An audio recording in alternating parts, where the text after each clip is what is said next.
Welcome to the Amazing Clarks podcast on the Black Love Podcast Network. My name is Anthony Clark. And I'm Melanie Clark. And we are the Amazing Clarks. We're both award-winning certified life and love coaches and a husband and wife duo that have been coaching together as a team for 22 years and that have been passionately in love for 30. They call us the Amazing Clarks because we empower people to live amazing lives.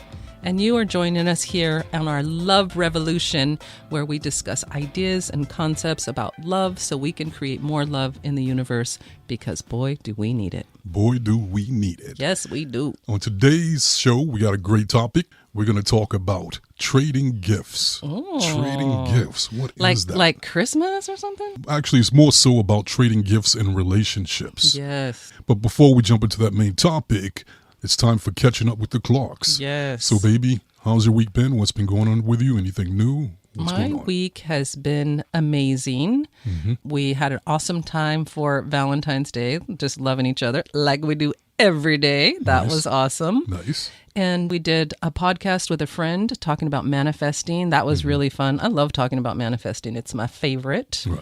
So, yeah, it's been a great week. Just staying busy, spreading love, doing what we do makes me very happy. I have my daughter's bachelorette party in New Orleans coming up in a Nice. couple of days. So I'm super excited about that. And yeah, feeling good. Beautiful. Excited. Beautiful. You know, even though I'm not going with you guys, I'm excited. And I know Yes. you guys are going to have a great time.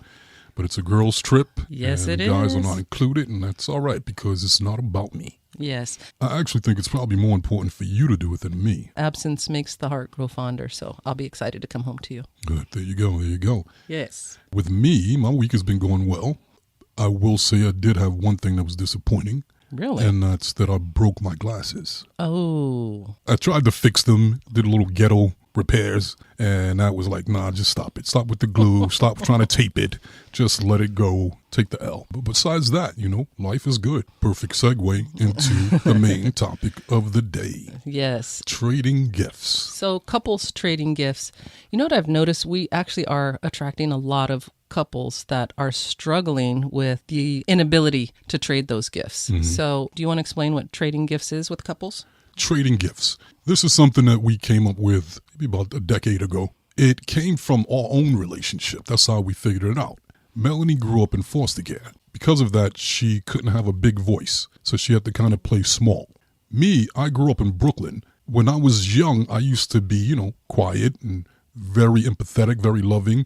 And Melanie also was very empathetic and very loving. But as I got older and growing up in Brooklyn, I had to kind of get away from that side of me and become harder. I had to do that in order to survive. When Melanie and I first met, we were very opposite, very different. Melanie was loving, really quiet, empathetic, and I was a New Yorker. Big energy, kick down doors, and we were very opposite. That opposite is what attracted us to each other, like most couples. I found Melanie's empathetic, gentle side very appealing to me because I did not have that. And that's one of the things that helped me to fall in love with her. And then Melanie was attracted to me because she had small energy, but then I had big energy. And so she liked that because it was a part of her that's like, you know what? Man, I wish I was more like that. Those were our gifts. But then after a while with couples, that thing that attracted you to each other becomes that thing that you fight about. So, Right. for example, we'd go places and I'm being me and Melanie's like, babe, stop it. You're being too pushy. Stop, being too loud. Calm down. Be quiet. Don't. And that would offend me. It turned into like constant conflict and we started to grow apart. Then we got to the point where I realized, you know what? If we keep this up, we're going to break up. So I had to go within and look at myself. And people, that's how it always starts in relationships. Don't look at your partner first. You look at yourself first. So I had to look at myself and go, why is this happening? I realized that I had gotten away from that loving, empathetic side of me for so long, but that I actually kind of needed it now. And when I was growing up, it didn't really matter because I was a teenager.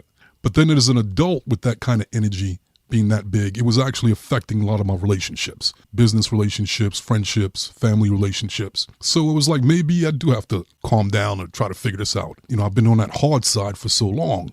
And so I realized Melanie had what I needed and I wanted to learn from her. So one day she's watching TV and she's crying and I walked up to her and was like, hey, why are you crying? And she was like, stop making fun of me. I'm like, I'm not making fun of you this time, I promise. Because I had in the past, guilty as charged. But this time I was really being vulnerable because I really wanted to learn. So when she realized it, she started helping me. And she would explain stuff to me. Well, I'm crying because this happened and that happened and this happened. And even though to some of you that might sound like common sense, for me at the time, it was like, I'm trying to get it. I didn't quite get it. But the more she worked with me, the more I got it. And eventually I developed that loving, empathetic side of me. And what it did, it gave me balance. It gave me harmony. And then with you, I just learned to be more powerful. I realized that you and I are different, but we can learn from each other and we can grow from each other. And so I took on some of your energy. And, sometimes it seems like it's about masculine and feminine energy. It's not. We've been attracting a lot of couples who are struggling with this. And sometimes it's the wife that has the really big energy and the husband that has the small energy, and that creates the conflict. But what I think is more important here is to think about, why are we attracting that from each other? If you're big energy and you're attracted to someone who plays a little bit smaller, you're attracting each other because that trading of the gifts is a possibility. You can take on some of that person's energy because they're modeling it for you.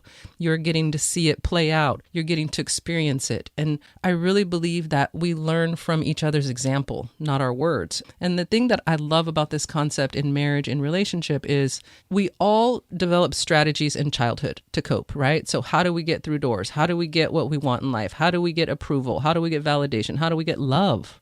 And the two main strategies that people use are, you're either going to kick down a door and push your way through and take what you want, Anthony, or guilty. You're gonna try to use a softer energy and be kinder and compassionate and be loving and thoughtful. Not that you're not those things, but you use that as a strategy. And that's what I was doing. I recognized at a very young age, I can tell you probably 5 years old, I realized if I was a good girl and I did what others wanted, I could get through those doors. But that strategy only worked for a little while. And then it turned me into feeling like I was a victim. I couldn't speak up. And the part that to me is just so amazing when you get this is that you realize when you play small, you develop resentment. And that resentment is what starts causing the fights. It starts causing the fights because you're suppressing who you really are. Right. And then even the strategy of kicking down doors is a little bit of repressing. You're repressing your spirit. You're holding back that loving, compassionate part of yourself because you subconsciously don't believe that that's going to get you what you want. But I think it's actually just a balance of the two. And marriage helps us to learn that from each other. And that's why I think we're actually attracted to people who are opposite of us. I see it a lot in coaching clients. We have I think 3 couples right now actually going through that. You know what? It's also depending on where you're at in your life, you need a certain set of tools. So, for example, that makes sense. And growing up in Brooklyn, being Mr. Loving, empathetic, sweet guy wasn't going to happen. And when I was doing that, you're going to get taken advantage of. You're going to get robbed. You might get killed. It was like that's the hat that I had to wear in order to survive. But it was a crutch. It was a Band-Aid. It never solved the real issue. It was just to get me through life. And it did. And so I always laugh at it, and I consider it like a Band-Aid. Right. When it's no longer serving you, the tendency is to try to put that Band-Aid back on. And then life is like, get that dirty-ass Band-Aid off, and it keeps slapping it off of you. And it's like, no, now it's time to really solve the problem. Right. You're at a crossroad in your life, and if you don't change it now, things are not going to go well for you. So this is an opportunity to do it. And then when we're in that place, we attract the people that actually have what we need to help us to become what we want to become next.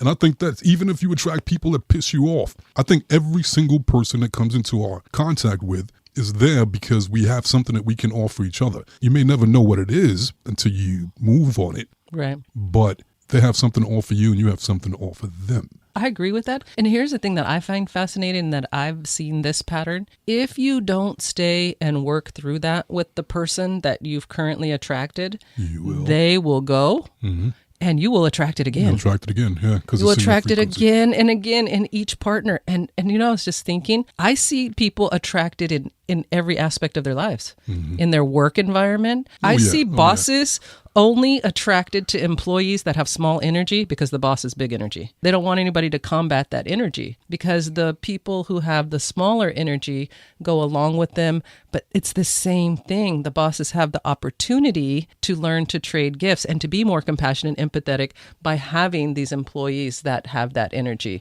And vice versa. I've seen bosses with small energy that hire employees that just take over the business and they're like, I don't know what's going on in my business. They're running it and they don't let me make any decisions, right? So it's really about how you see yourself, who you believe you are, and then you're going to attract people to play that out for you. That's what the law of attraction does, right? You're attracting how you see yourself. You know, what made me want to talk about this subject was there was a breakup. There was a bunch of breakups that happened. The one that stuck out for me was, what's his name? Jason Momoa? Yeah. And what's... Lisa Bonet. Lisa Bonet, right. Yes. What I was reading was that he was very big energy, very loud, boisterous, and she was the opposite. So they were very much extreme, sort of like we were. Yeah. That's what attracted them to each other initially, like we said. But then that's what they started to fight about. And she no longer wanted to go through that with him. Yes. When I heard that, it was like, odds are there's a chance that they could have worked it out and made it work for them if they understood the trading gift concept. Yes. And if they would have implemented it. It's never too late for love, right? You can always go back and clean up energy. But it makes sense to me. Like if you just even think about their energy when you saw them together, you could see that you could feel that in their energy. Like she's very laid back and he is big energy. I mean, it just goes back to the idea everything is energy. And when energy don't match exactly, they can be annoying to each other. Even though like we kind of pick on the boisterous people, like because they're boisterous, right? But I've seen couples where the person who is actually boisterous gets very annoyed with the quiet person. They feel like, oh, you're so boring and you're not saying anything. You don't have an opinion. Both of those energies get annoyed with each other. And especially if they don't understand this concept, like, okay, I could learn to be a little bit more, bring more energy from you. And you can also learn from me to calm down a bit. Like, that's okay. We can all grow here together. And you listeners, I guarantee you guys, that a grip of you guys are experiencing that. You just don't realize it. And you're fighting with your partner. And in actuality, the reason that you're fighting is because you're not listening. You're not listening to your spirit. Go within. And I guarantee you, if you do that, you're going to find that my partner can actually help me with this, or we can help each other with this, or we can help balance, or we can come up with some new way of doing it. Yeah. But I see it all the time, and it's kind of sad. And it's just something as simple as the realization of trading gifts. Yes, absolutely. One of the reasons that it's so painful for people is they take their partner's criticism as you saying, I'm not good enough. If you say my energy is too small, that doesn't feel good. It feels like you're saying I'm doing it wrong. And it's really how you approach it. Yeah, that's what it is. It's how you approach it. Yeah, it's how you approach it. And if you are with someone and you are naturally shy and calm and laid back and they're constantly telling you like, oh, you're so boring and oh, you're too quiet and oh, why don't you speak up and are you going to talk today or whatever they're saying to you, that person is going to receive that as you don't like me the way that I am. So when you have these conversations, it really is about asking your partner, how do you feel about this energy? Do you want to be bigger energy? Are you interested in that? Do you feel like this could improve your life, your relationships, your work, our relationship? Do you think that this could improve it? And really asking them, like, how do they want to be seen? Right. I think that's so important. That's a really big thing to communicate to your partner, like, this is how I see myself and I have room to grow, but I need you to see me like I see me and then help me grow. Don't tell me I'm not doing it right. That just doesn't feel good. And the ego is going to show up to defend that behavior, and then the growth is not going to happen. And the gifts will not be traded. So the growth comes, I think, not when you're trying to tell your partner that they're doing something wrong. It comes when your partner on their own goes, hey, you know what? I realize this about me. Yes. And I would like help with this with me. Can you please help me? And then when your partner does that, people, please listen to me. Please. When your partner does that, they're being vulnerable. And when your partner is vulnerable and they come to you and you diss them or you're mean about it or you're arrogant about it, it's like the person stabbing you. Because what happens is they're only going to do that but so many times. You're only going to let someone shank you but so many times. Right. And even when they say, I love you and I'm here for you, you're only going to take that so many times. So when your partner comes to you and they're vulnerable, be aware. You have to really, really be sensitive to what they're going through. And it's an opportunity to grow closer, because vulnerability is what makes us feel close to each other and builds trust. And you know that you can be honest about your feelings without being put down for them. And you made a really good point. We literally, you guys, are living together, but living different realities. And we can't always see ourselves. So when you finally, your partner's been gently trying to shine the light on something for you, and you finally see it, the last thing that you need is to be like, aha, I told you so. I've been trying to tell you this. You weren't listening to me. Right. You need to hear, like, I support you. How can I help you? And I really want to go back to the story of who you are. You have to communicate that to your partner and say, please see me this way. And if I have stuff, eventually it's going to come to the surface and we can work through it together. And that's a process.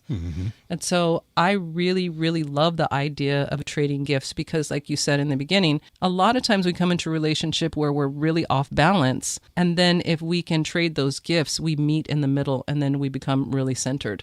I remember the first time you and I were going to do a seminar, and I was scared shitless. I was so afraid to stand in front of a group of people and speak that, and you were just trying, you were bringing that big energy and you were trying to pump me up, and you were like, you got this and you could do this and you're going to get out there and you're going to lead and you're going to go first. And I went to work that day and I cried at my desk. I was like, I can't do it. It's going to put me out there and I'm going to make a fool of myself. I cried at my desk. I remember. Right? Yeah. And then I sat with it and I just thought about your energy and how you manage yourself and how people respond to you. And I realized, back to Science of You, my thermostat was set at not putting myself out there. And that's why I fought you so hard when it came to bringing in that big energy. I didn't know how to do it. I never experienced it, and it was scary to me. My amygdala kicked in and flooded my system with chemicals that made me feel fear, doubt, and anxiety, and I sat and I cried. And then I remember after I cried it out, I was like, all you could do is try. And if you fail, you fail. And so we got to the seminar and you said, I'll go first until you get comfortable. And then you just, you jump in where you feel comfortable. And I felt really good about that. I made sure I looked impeccable, because that was me judging myself and worried that other people were going to judge me. And so I had to make sure that I looked amazing so that I couldn't tell myself they were looking at my fingernails or some crazy crap that my brain would make up. So we got to the seminar and you were like, just jump in when you feel comfortable. And we got in front of the crowd and you started it. And then you said, babe, why don't you go first? And you pushed me out there and I had no choice. And you swam like a shark. And I swam and I was able to do it. And I grew that day. I grew so much. I would not be able to be here right now doing what we're doing if I had not learned that strength from you and you had not believed in me and you held space for me. So like I was saying earlier, I didn't see myself that way. I didn't see myself as a leader and a speaker and a coach at the level that you were at. You saw me that way. And I fought you on it. Even though it was something positive, I fought you on it. But eventually I got there. And so yes, you did. I say that because when your partner, you see something in them and you're trying to help them, if they fight you, it is really physiological. Like that is their programming. That is how they've created their identity. That is their comfort zone. And they're not, I'm going to do a double negative here. They're not growing because they don't love you or they don't trust you.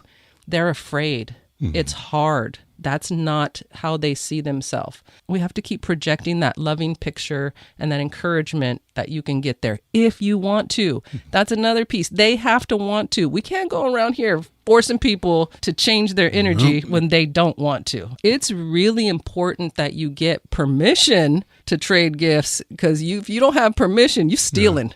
You're stealing gifts. You're not trading gifts. You are stealing. You're robbing them of their energy. So the same way that there's trading gifts, then I'm sure you could flip that too. You could trade trash as well. Ooh. So there's gift trading and there's trash trading. Oh. You can trade positive things and you can trade some negative things that aren't so good.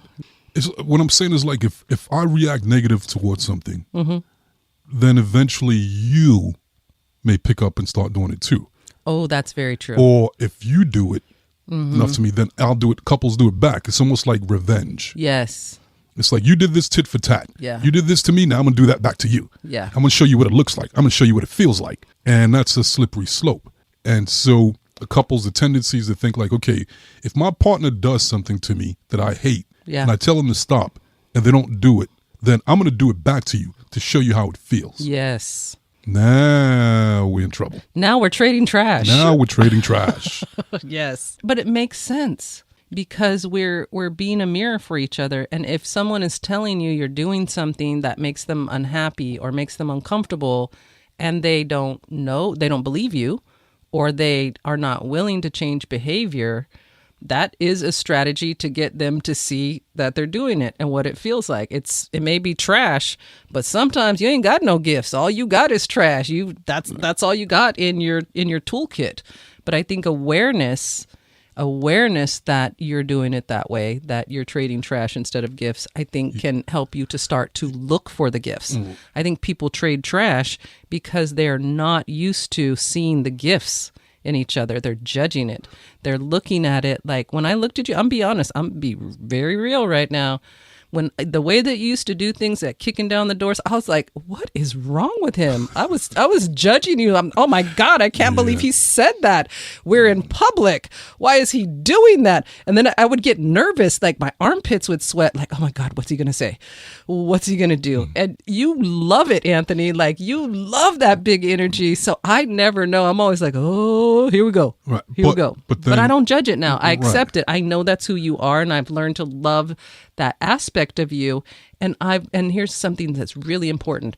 I had to change my story and my self-talk about how other people felt about you. I was creating in my mind, other people are going to be offended. Other people are going to think badly of him. Other people are not going to see the loving, empathetic, awesome part of you. They're just going to judge you on this. And in all honesty, deep down, I was trying to protect you. And so once I realized that's not true. That's your stuff, Melanie. People love Anthony. They love how he talks. They love how bold he is. They love the shit that comes out of his mouth that's unexpected. You have no idea where he's going. And I realized you have one of the best senses of humor that I've ever experienced. And you're not afraid to put yourself out there. And I learned to appreciate that part of you. And that's when I could receive the gift. I could not receive it until I could appreciate it in you. For me, it was never a facade. Of course. It's just truly Who like you are. my strength. It's just me being me. But, by the same token, I had to also, and you did too, by the way that you told the story in the beginning, you had to learn to appreciate my gifts and see that it wasn't weakness and see that it wasn't me being a doormat instead of judging me in that way. Like you said, you did in the beginning, you were like, stop being a doormat. You started to see like, oh, this is empathy and compassion. This is a good thing that she has. This is what I actually loved about her in the beginning. And once you realize that and you stop using it against your partner, you'll see like their gifts are beautiful and you want to trade them and you want to share them. And we're not supposed to be the same. No. But your man is not just supposed to be a hairy version of the woman. No. We're different. And we talked about it before. It's like the spoon and the fork. Yes. That's what makes it great. They're used for the same purpose, but they just do things differently.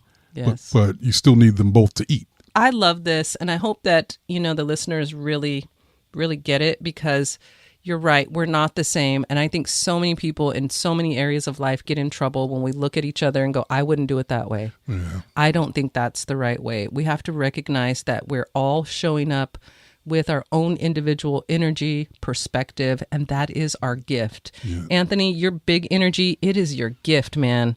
And I'm glad you didn't let me take it away from you. I'm glad you didn't let me talk you into toning it down.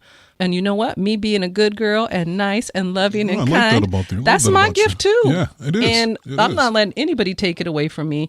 It is not coming from a place of lack. It is coming from a place of overflow. And you and your strength helped me to get to overflow. It was at one time coming from a place of lack, but it's not anymore. And our marriage and our conversations and our sharing and our growth and even the trash trading has helped me to grow into this version that I am today. And I love me, which means I can love you more. And it really does come down to nothing's going to change people until you start looking at yourself.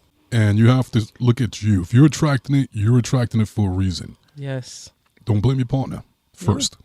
Yeah. Look at yourself first. Start with yourself, and that is how you're going to be able to receive those gifts. That was really good. I want to really acknowledge you for the trading trash stuff. I'm going to be meditating on that. I feel there's a whole new concept that's going to be downloading around that for coaching. Thank you, Spirit. So I appreciate that. I watched you get that C-mail in the moment. Okay, so we got to wrap up here pretty soon, but before we go, I want to tell you something like I'm really, really excited about. What's that? I am super excited because Couch Conversations has a new season, and I love that show on YouTube. But no, there's more. There's more. This is the really, really exciting part. Okay. Okay, so it's back now, and they have a new host. Guess who the host is?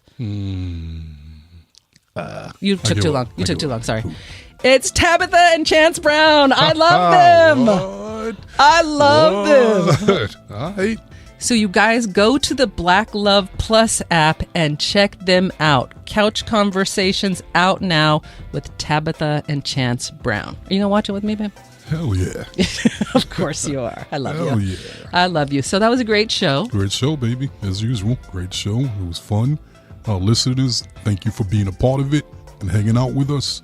If you guys get a chance, make sure you get a copy of our book, Crack the Code, Secrets to Achieving Your Happily Ever After, available on Amazon.com. If you guys want to become life coaches, check out our Law of Attraction Life Coach Academy at lawofattractionlifecoachacademy.com. If you guys want to coach with us, reach out to the Amazing Clocks at theamazingclocks.com. On that note, guys, once again, great show.